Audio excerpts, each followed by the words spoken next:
little bit of an update and an idea of who Hunter Nation is and what we're doing throughout the state and throughout the country. So just kind of a top line review of, we've got a 501c3, a 501c4, and a super PAC. And so we're made up of a board of directors here.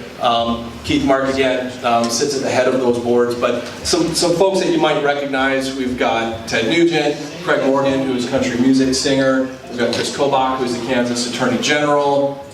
Several entrepreneurs, Donald Trump Jr., Mark Osgeist, Benghazi hero. Tim Rupley is a lobbyist, and a few others there.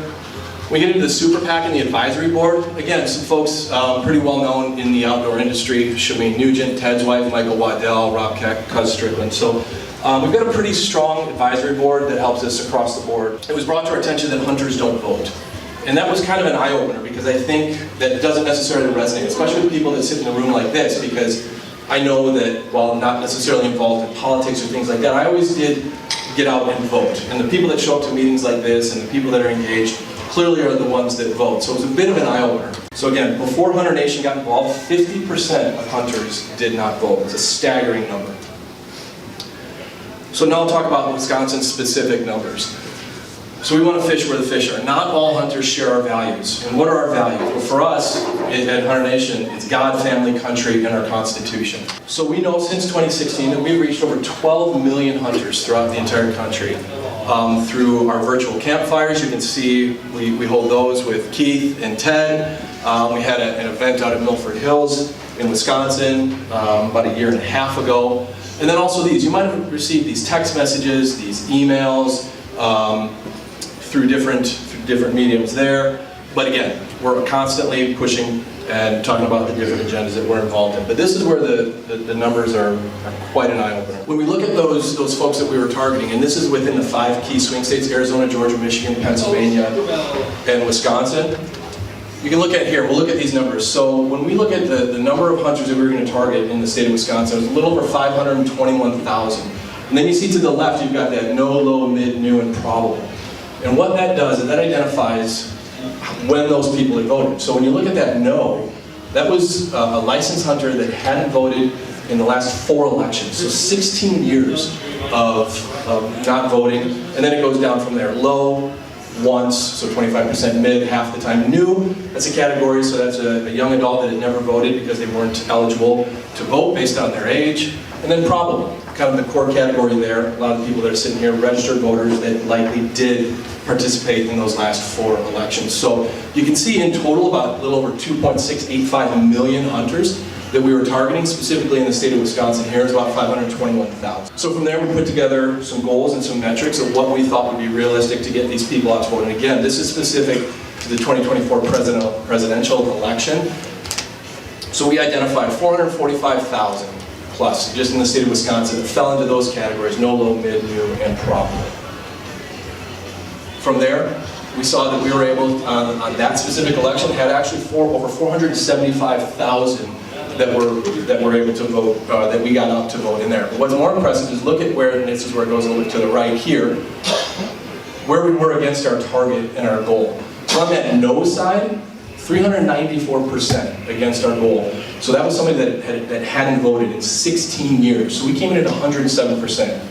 What was a little bit eye-opener for us was in that new category. So that's something that in those all states across the board, 80%, 79%, 85, 88, passing grades, but those are the areas that we can get better. And so how do you target that? Because that's that next generation of hunter, 18, 19-year-olds that are involved, but how do we target that person and ensure that they get out and vote our values, which again, is their God, family, country, and the Constitution. So what was that impact? If you look at the state of Wisconsin here, and that no, low, and new, it's almost 118,000 voters that at best had voted 25% of the time in the last 16 years. And you can see it across the board in the other 4 states, in Pennsylvania, Georgia, Michigan, and Arizona. They're staggering numbers. And look at what the presidential margin of victory was. Turn this state back from blue to red. So if you look at that, 29,397 was the margin of victory, and we know that Hunt the Vote and Hunter Nation were responsible for almost 118,000 voters. And those are just in those 3 categories from before. So no denying that we had an absolute impact on this election, so thank you for that. So when we started, I started as a volunteer 5.5 years ago, and so we had 2 state chapters. We had one here in Wisconsin and then in Pennsylvania. And since then, we have added on Arizona, Louisiana, Kansas, we're looking at Michigan, Minnesota, and Texas as well. So we are absolutely growing. This is a chart. There's a lot of different handouts on your table there. So all this stuff that we're going to go over now is sitting on your table. But this is one factor in deer harvest. So if you look back, it goes back to year 2000 through 2023. So we've absolutely seen a decline. So that's the number in blue, and we've seen an increase, which is the number of wolves within the state. Now, there's many factors as to why that harvest goes down, but you'll see here it's undeniable that wolves are having a significant impact. Not in every county within the state, but certainly in several counties there. So this is one factor that we think is pretty important. This is a slide that the DNR put out in September at the first meeting that they had for the Wolf Advisory Committee. And it was late, because this was the first time in 44 years that they were not able to provide an overwinter wolf count or a number of packs. So I'm glad that it did come out, but they waited until that first Wolf Advisory Committee, which was September 11th of just this year. So as you can see here, I'm using this slide, this screen, but you can see the number for this year was pegged at 1,226, and that is somehow 102 wolves less than where we were a year ago. Which we'll get into a little bit, but I see some head shaking here that's a hard number to swallow, in my opinion. We'll go through a few reasons why. The one thing that the DNR put into the wolf management plan this year is this table, and this is an adaptive management table.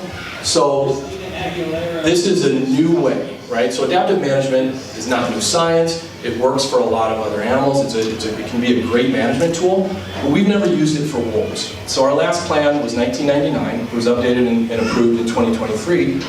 But every wolf in the state of Wisconsin up until 2023 was born under a wolf management plan that included a numeric population limit. And so if you look at the recovery story of the gray wolf in the state of Wisconsin, it's the single greatest story that we have.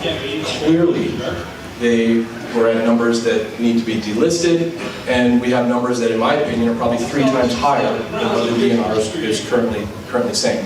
But what this plan does, it's far too vague. As you can see, it provides guidance only. So when we move away from a numeric population goal, we move away from hard quotas, and that just becomes far too vague. And my biggest concern with the adaptive management plan is that it takes into social opinion far too much over science and logic, in my opinion. So if you look at here, what this states is that if we have over 1,200 wolves, and that would be off-reservation wolves, then that would indicate that we could decline the number of wolves in the state. So again, very, very vague. So how are they going to come up with that number? Well, they put together a Wolf Advisory Committee. And the point of this committee was to bring a bunch of different, not like-minded people together to have constructive conversations of people from many different sides that are, I don't say pro-wolf, our nation is pro-wolf. We think that wolves should be on the landscape. They deserve to be here, but they need to be managed and not protected. So I would say more of the anti-hunters, animal rights activists. So there's 24 seats on this Wolf Advisory Committee. 14 of those are appointed seats. Didn't have to interview. 8 of those are DNR seats. Another 3 are government employees picked by the DNR. 2 Ojibwe tribal designees, and 1 person from the Wisconsin Conservation Congress, which is a direct advisory to the NRB. So the NRB is the group that's appointed by the governor, who actually then adopt the wolf management plan after the DNR. So you got 14 seats out of the 24 taken up right now that are very much aligned with the DNR. That's fine. So then they open up to 10 stakeholders. And we'll take a look at who those stakeholders are. Timberwolf Alliance, no. Timberwolf Network Information, no, not a friend. Sierra Club, definitely not. Ho-Chunk Nation, no. You've got 2 residents at large. There's not a lot of information known about those 2, other than one lives in Milwaukee and one lives in La Crosse. So not really folks that are farming up north or really involved in living or hunting necessarily in prime wolf territory. Then you've got the four that I think are our biggest supporters, our champions. The Cattlemen's Association, the Farm Bureau, the Bear Hunters Association, and the Wisconsin Wildlife Federation. So you have 24 seats, and I would say there's no trappers involved in this one. The Trappers Association was denied. So you've got 4 out of the 24 seats that I would say mainly align with what we believe in. So it doesn't seem exactly fair and balanced. So this is just some stuff, and I'm sure I could probably ask for pictures from several people here that could send me the same pictures, but I just want to use the DNR's logic here. So if you look at 2024, they said, and this is an estimate, that we had 1,328 wolves. Somehow this year we've got about 102 less. But that range is between 1087 and 1379, so call it 1226. Well, these pictures are 4 months apart in 4 different locations. So you got July, August, September, and October. So within these pictures, I've got 42 wolves on 4 pictures in 4 different locations. So according to the DNR, somehow, some way, this is 3.4% of the entire population of wolves within the state of Wisconsin. It's just not possible. So while I'm not a biologist, I'm not a large carnivore specialist, I live in the real world. And so this tells me, and the people that I talk to daily, that live, that hunt, that farm in these countries like Douglas and Ashland and Bayfield, that this is an absolute problem, and there's probably 1,200 wolves in those 3 counties right there. So what happens when they're unchecked and they're protected? We have more depredation. And this happens far too often, and this is just confirmed. You know, the process for a farmer to get a confirmation on livestock, I mean, you have to physically produce that animal, like we see up in the top there. That's what they were able to find. In many instances, I mean, how often, if you've got a large herd, how often are you going out there? The wolves are dragging them off, you can't find it. So it's become a problem. And then, of course, the dogs. It's terrible. But if you look at this, the confirmed numbers of livestock are 42 so far this year. Last year it was 48. Pets were at 3, last year 13, but that's a little bit of my number going back and forth because we had several miniature horses. I don't know if you remember this. Last year, several miniature horses that were killed by wolves. And those, the DNR classified them as livestock. Those weren't livestock, those were pets, they had names. So when I talk about that, I put them in the pet category. So we're pretty close with the livestock. And then hunting dogs. Again, it's just another classification. That's still a pet, it's a dog, but you can see we're plus 10 this year. We've already got 34 confirmed dogs, whereas last year, through the end of the year, we were at 24. And then what's scary is the human health and safety complaints. Those are up as well. And so we're at 5 confirmed, and those go on different levels. But if you're not familiar with what that is, we had 2 last year. And so if you have a wolf that is chronically around your house, that makes you feel unsafe, if it's close to your barn or whatever it is, you can contact the DNR. And Randy Johnson will come out and he will investigate and he will look at that. And this is when you do have the opportunity, if he determines it to be true and a true human health and safety complaint, they will, I don't know if they actually issue you a tag, but they will allow you to harvest that animal if it continues to stay. But you have to have the DNR involved well in advance. I would not recommend shooting it first and then making a phone call. The other thing, look at the amount of money that's going on. If you look at from 2020, we don't have the 2025 numbers out yet, but we've got over $1 million that have been paid out by taxpayers that go to wolf depredation payments for pets and for livestock. So our favorite uncle, Ted Nugent, he likes to use the phrase, the difference between liabilities and assets. And right now, wolves are a liability to the state. And they absolutely have the ability to be an asset once we get this delisting. But then ultimately, if you look back at the other slides, my concern is what is the DNR going to do with that once we have a federally delisting. My biggest thing is that the decisions should be guided by science and monitoring data, but in far too many instances, it's driven by social pressure. If you count the number of times within that wolf management plan that the social impact that's referenced. And I misread that the first time, and I was at a Senate hearing when one of our state senators questioned the same thing, and they said the social impact. I thought it meant the social impact of the pack of wolves. You know, what does that do to disrupt that? So is that a factor? Sure. But no, this was talking about the social impact of people, what they think on the street. And if you look at the areas, Dane County, Milwaukee County, Waukesha County, that's 60% of our state's population. They're voters, and they don't live in wolf country. And so there's an absolute direct comparison if you look at what that social pressure is that's put on the DNR by people that have nothing to do with wolves other than they think they like them. So what can be done? Well, in 2021, if needed, like we did, we sued the DNR to have a constitutionally protected wolf hunt. The DNR was not going to do that in 2021. They wanted to kick the can down the road and say, well, we'll be ready for that hunt in the fall. Well, we knew for a fact that we wouldn't have a hunt in the fall if we waited. So we had a spring hunt. And why is that important? Because there's judicial review. And that's exactly what happened. We had an out-of-state judge after we had a very successful hunt. We took 218 wolves in 60 hours. That a judge overturned that from the state of California. And we knew that that would happen. So if we didn't have that spring hunt, we knew that it wouldn't have happened. So we can do that. We do prefer to take the legislative routes, but that continues to be a challenge too. And that goes back to what we're talking about with the importance of voting. So we will, Hunter Nation, myself, we will continue to be that voice, and we will show up at assembly meetings and Senate hearings. But we could use your help too, because I would say that everyone I've been to, we have been painfully outgunned. The anti-hunters and the animal rights activists have far more people testifying, and that goes back to the adaptive management plan, is the social impact.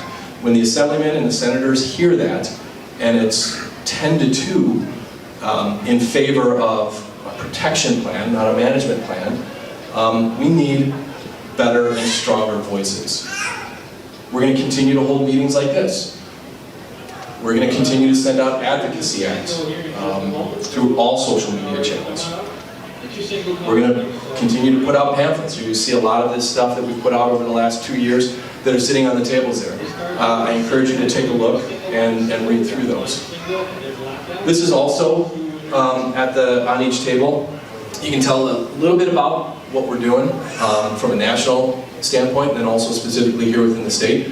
There's 2 QR codes. The one on the left, it's free. Scan that, you're entered into a dream hunt, and we're giving away a Chevy truck this year as well. On the right, it talks a little bit more about our Hunt the Vote efforts and getting people registered to vote. So I would encourage you to do that. At this point, I would like to turn things over to Congressman Tiffany. He's going to talk through some things, and then Keith will talk, and then we'll have a question and answer comment. Thanks so much, Chris. Let's have a hand for Chris. Thanks for that. The slaughter needs to end here in the state of Wisconsin. It needs to end, and if I'm the next governor of the state of Wisconsin, the slaughter that is going on as a result of wolves is going to stop. It's time, isn't it? Yes. Absolutely. Let's talk a little bit about the federal side of things. The wolf is in the Hotel California, and we're trying to get it out. You can enter, but you can never leave. That is the story of the Endangered Species Act here in the United States. As Chris said, the wolf belongs on the landscape. It is a beautiful animal, but like any other animal, it needs to be managed.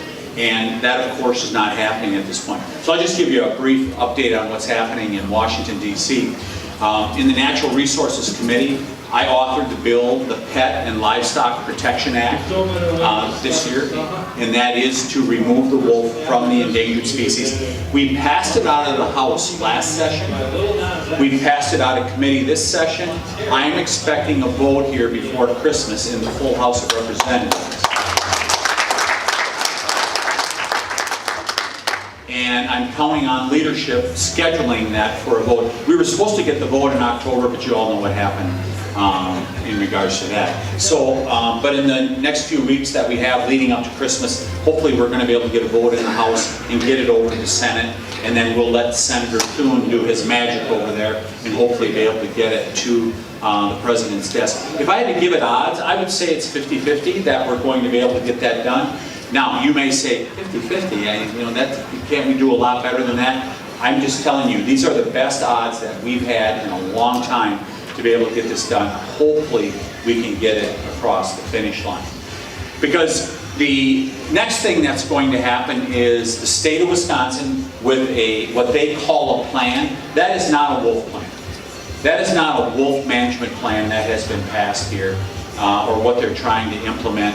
This is just an impediment to management of the wolf going forward. I hope you will continue to contact your legislators and tell them we want to see something different here, because if we are able to get that wolf delisted, we want to be able to manage them here in Wisconsin and have a successful hunt, just like we had in 2021, where sportsmen did what they usually do. You need to cull the herd sometime.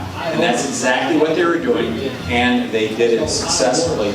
And hopefully we're going to be able to get to that point again. So as we go forward with the non-plan that you see, the advisory committee that is clearly trying to stonewall proper wolf management with the actions that they're taking, just the makeup of the committee itself is an impediment to having proper wolf management. We are going to make this a central issue in this next campaign. And we are going to make the Department of Natural Resources a central issue into this campaign. It is time to split the Department of Natural Resources, Fish and Wildlife, and then Environmental Protection. We're one of the few states that combines them, and the big concern is that all those license fees that all of you pay, that is all, that money can all be moved wherever they choose to within the Department of Natural Resources. Shouldn't we segregate that money that you pay in for fish and wildlife license fees, trapping licenses, shouldn't that be segregated so it just goes to enhancing habitat and opportunity for you as sportsmen? Most states, that's how they handle it. They split their agencies, unlike what we have done here in Wisconsin. That's what I'm going to do as the next governor of the state of Wisconsin.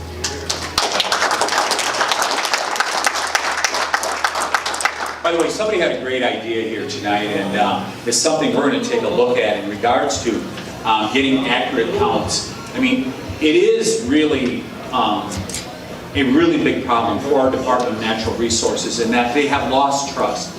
And those of us like me who are critical of them, we are not critical of them because it's some game that we want to play or it's a sport. It's because the agency is so important to the livelihood and having fun in the state of Wisconsin. They've taken the fun out of the state of Wisconsin. And if you think about what Governor Evers introduced in his budget this past year, where he wanted to double the license fees for fishing and hunting, I mean, talk about taking the fun out of fishing and hunting and trapping. That's exactly what they're attempting to do. And that is the reason why some of us are critical of the Department of Natural Resources, and we want to see change. We want to see accountability, because that's what's necessary to make sure it functions as it should, like many states that successfully manage their wildlife populations. So that's what we are going to attempt to do. But I can assure you that we are going to, if I get elected as governor, we are going to manage the wolf population here in Wisconsin. And by the way, I hope you'll all take a look at this map that Dick put in on Wisconsin Outdoors, showing documented cases of wolves across the state of Wisconsin, well over half of the state. You can see wolves. This is no longer a northern Wisconsin problem. This is all over the state. And when you look at one of the things Chris said there in regards to there's starting to be more human contact now the last couple years, that is really a danger sign for anyone that wants to reasonably manage a wildlife population, is when you're starting to see human contacts that are going on just another reason why they need to be managed. I want to close with this in regards to Hunter Nation. Thank you to Hunter Nation for the work you're doing here in Wisconsin. Thank you very much for the work. And while Chris was giving you documented numbers in regards to turning people out, and by the way, it's good we have an ascendant organization, because some organizations have waned a little bit, let's be honest, in terms of their political advocacy. Hunter Nation is on the rise and doing good things.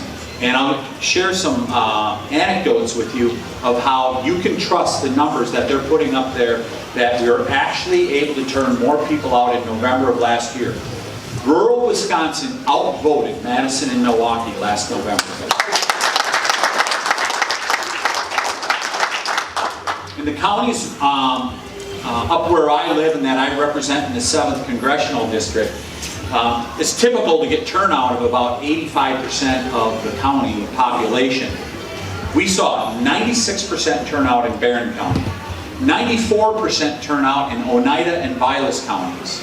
Taylor County, Langley County, I suspect others also were exceeded 90%. That's how we won. Now, who lives in those counties? There's a lot of sportsmen that live up in those counties, and you know that some of those people were turning out, and some of them were voting for the first time in a long time, if ever, because they were motivated. That's what we need to develop that habit for them as we go forward every election, that they turn out, because if they turn out, if hunters turn out, we win. And that's what we need to do in 2026. Thanks so much for coming.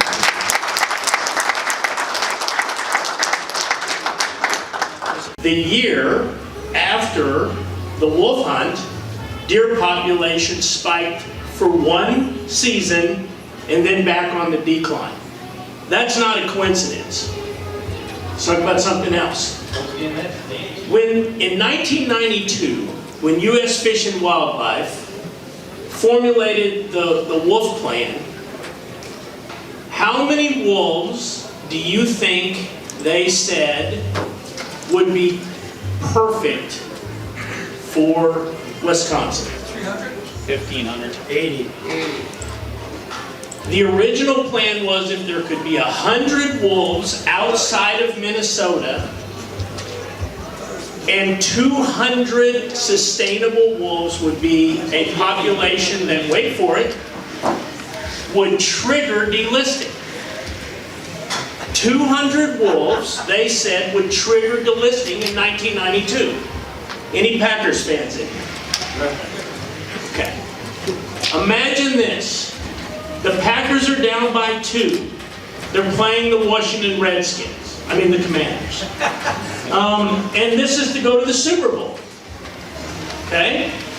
There's a minute 47 on the clock when Jordan Love gets under center.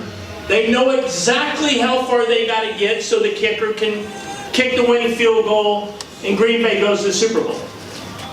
Play the Chiefs. Well, I don't want to brag, but I'm from Kansas City. Thank you. And they start moving the ball down the field, and they have to call their first timeout. During the timeout, they move the goalposts back. Now all of a sudden it's like, for Christ's sake, we've got to get another 30 yards to get into field goal range. They move the ball down the field like clockwork. There's 47 seconds on the clock. They're finally in field goal range, but they got to call their second timeout. And during the timeout, they move the goalpost back again. And it's like, for Christ's sake, what are we going to do here? You understand what I'm saying? This is exactly what has happened with regard to wolf delisting. And why is it? It's because the left has used the wolf as a political pawn in D.C. and across the country for financial gain and to turn out votes on the left. The time has come, and Congressman Tiffany hit the nail right on the head. Do you want to know why we have a chance? Because finally, for the first time in a long, long time, the American hunter has said, I've had enough. 90+% turnout in some of these rural counties and places where Hunter Nation worked this last election cycle. And all it took was to message them with someone they trusted in a place where they got their content, and then it was like a light bulb went on over their head, and they're like, yeah, America actually does matter to me. You know, I did this podcast with Ted Nugent, who's been my best friend for 25 plus years. And Ted said the left is not going to destroy America. The Muslim terrorist organizations that target us, the cartels, they're not going to destroy America. If America gets destroyed, it's going to be apathy from our own people. Now, let me ask you this question as I'm kind of rambling my thoughts here. So let's say Congressman Tiffany leads the charge like he is in D.C. We get a vote in the House and it passes to delist the wolf. And we get it through the Senate. We win. And wolves are delisted, which means management then gets returned back to each state. Do you think Colorado's going to manage their wolves? No, because the governor's husband is a big pro-wolf guy. So they're not going to manage wolves. Hey, what about right here in Wisconsin right now? I'll bet you dollars to donuts that when your legislature this year, and I'm guessing they're going to, they've looked at this wolf plan and they know it's not going to work. And I'm going to guess that they're going to put together a plan and legislation that says, in order to manage wolves, we need to know how many wolves we have accurately and what our population goal is. And when they put that on Governor Evers' desk, you think he's going to get out his pen and sign it? No. Hell no, he's not going to sign it. So what does that tell you? What needs to happen in Wisconsin if Hunter Nation and Congressman Tiffany get this wolf delisting done? What has to happen in your state? Well, you got to get somebody sitting in that chair in Madison that cares about wolf management. Now, Hunter Nation, we're not-for-profit, so we don't endorse any candidates. Thanks for coming, Tom. Really appreciate it. Or any political party. You know, but I will say this, that as we look over the horizon of America right now, I think we're in a much better place now than we were 4 years ago. Oh, yes. And as I look out over that horizon, and I see men and women like yourself showing up to little events like this in Green Bay, Wisconsin, and I was just recently down in Arizona. I'm going to be in Florida next week, and I see people just like you everywhere I go. And that gives me the most amount of optimism that I've had in my 65 years, that finally Americans that believe in God, family, country, the Constitution, and live this hunting lifestyle have woke up, and we're going to take our country back. And I think Wisconsin has the chance in this next election cycle to make a large statement that you're going to take this state back. And with that intro, I'd like to bring back Congressman and soon to be, Congressman Tiffany, and let him answer some questions. And if you have some for Hunter Nation, we can't do, but hey, do you realize what a treasure it is to have someone like Congressman Tiffany that comes to events like this?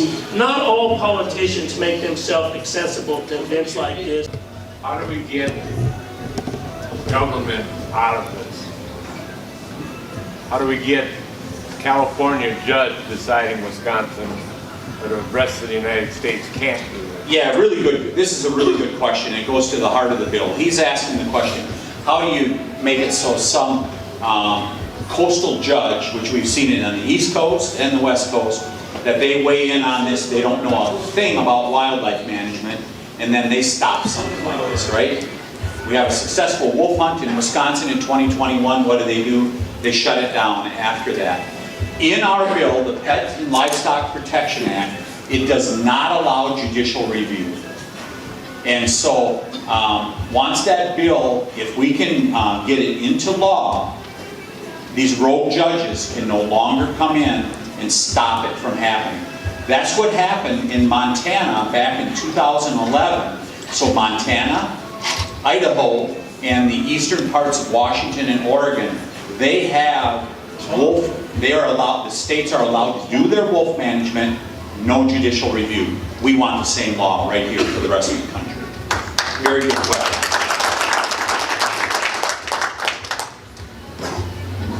Ask whatever you want to.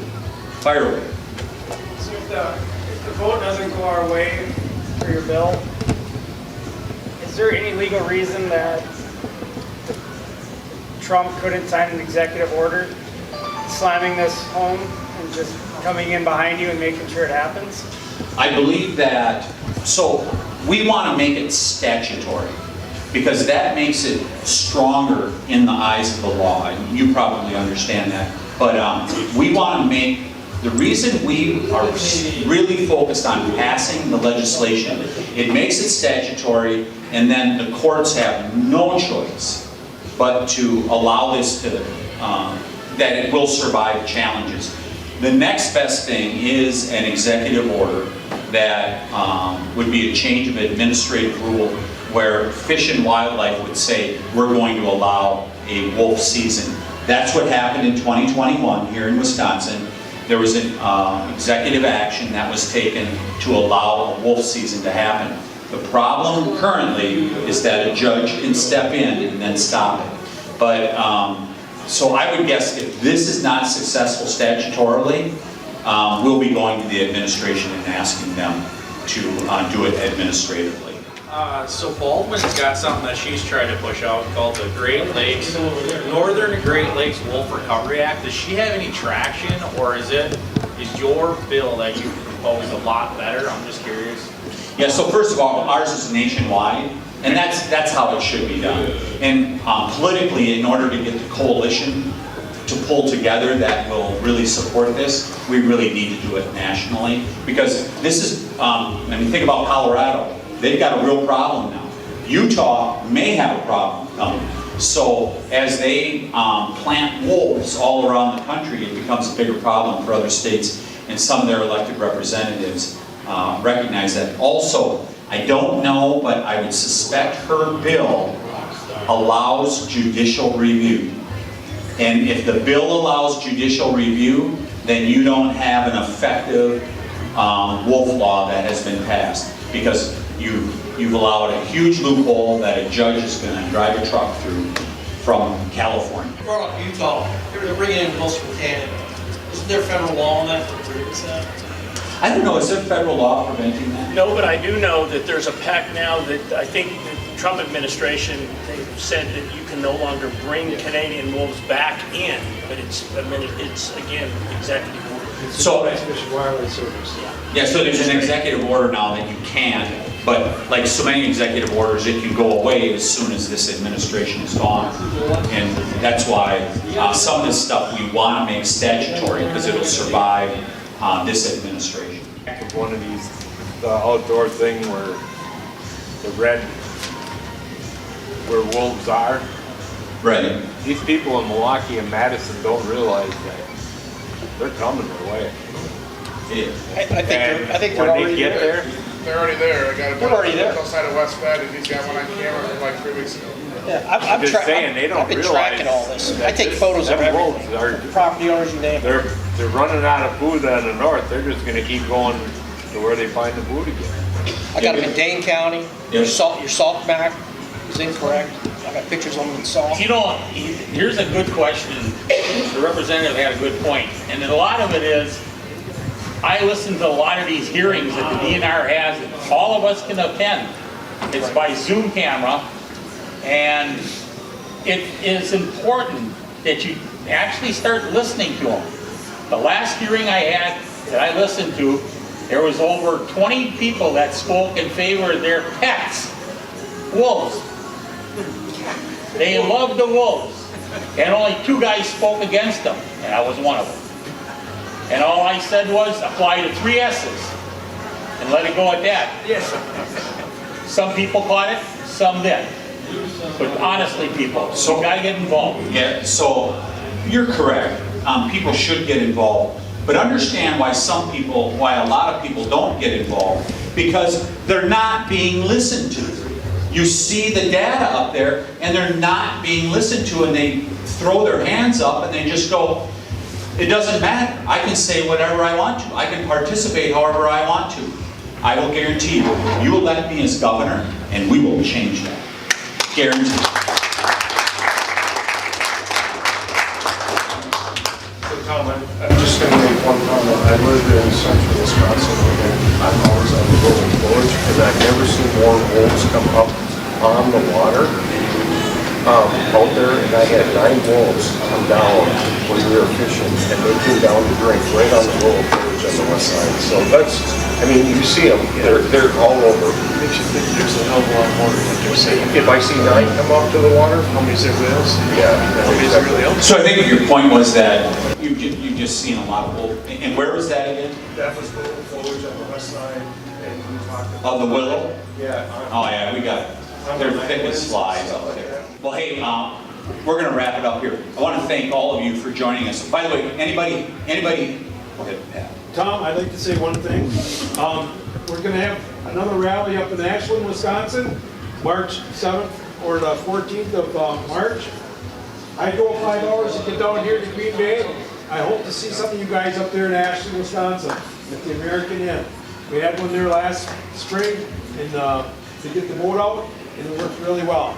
Terrific. Thank you. Yeah. We'll get that going. Is anybody in here not registered to vote?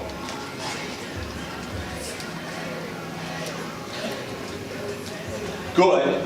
Now, you got to make sure that you get others out to vote, because that's the role that Hunter Nation is playing, is getting people registered to vote and getting them out to vote. And that's going to be the mission here as we go into not just 2026, but for the future. Right. Turn these people into permanent voters. Let me give you some hope here. You saw the data that was presented by Chris. We outvoted in rural Wisconsin. We outvoted Madison and Milwaukee, first time in a long time. We need to make that a habit now. But I'll give you another reason for some optimism. We got young people coming our way. If we can add hunters to these young people that are turning out to vote, right, Billy? Yes, sir. We are getting young people out to vote. UW River Falls, they got over half the kids at UW River Falls voted for President Trump. Think about it, a college campus. UW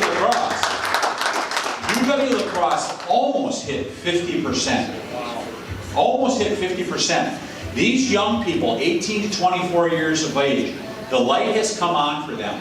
And if we deliver the story about why they think like us and we are the future, our ideas are the future, we can turn them into permanent voters also on our conservative side that espouse our values that we're talking about here tonight. Faith, freedom, family. They're ready for it. We need to deliver, and then we can win these races, including here in Wisconsin, into the future. Thanks everybody for coming out.